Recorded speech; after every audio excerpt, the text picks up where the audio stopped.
ছক্কা ৪, ছক্কা ৪, এরপর ডট, এরপর আরও একটি ছক্কা।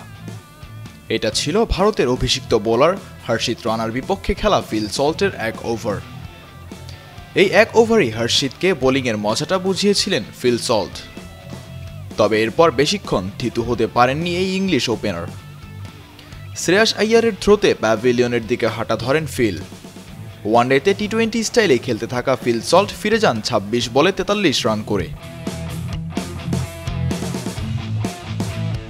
নাগপুরে ৩ ম্যাচ সিরিজের প্রথম ওয়ানডেতে ভারতের বিপক্ষে টস জিতে ব্যাটিং করার সিদ্ধান্ত নেন ইংলিশ কাপ্তান জস বাটলার।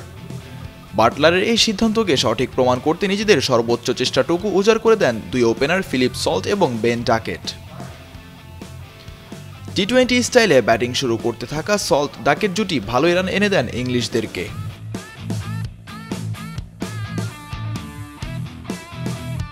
তবে দলীয় ৭৫ রানে সল্ট ৪৩ করে বিদায় নিলে ধীরে ধীরে ভাঙ্গন ধরতে থাকে ইংলিশ শিবিরে।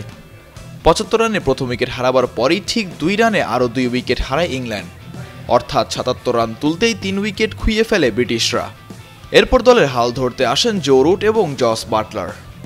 তবে এই জুটি বেশিক্ষণ লিড এনে দিতে পারে না দলকে।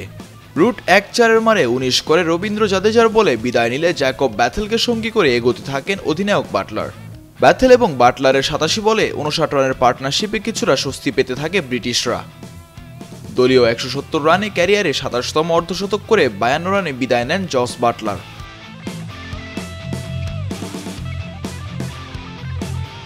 বাটলারের পর ক্রিজে বেশি সময় টিকতে পারেননি লিভিংস্টোন এবং ব্রাইডন কার্স।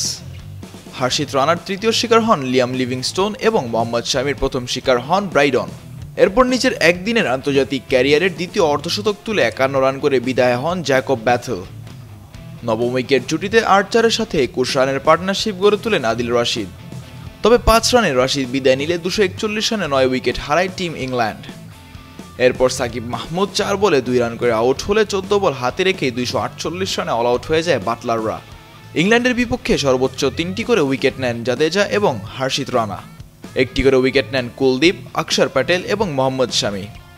এই মুহূর্তে ইংল্যান্ডের দেয়া ২৪৯ রানের টার্গেটে ব্যাটিং করছে টিম ইন্ডিয়া।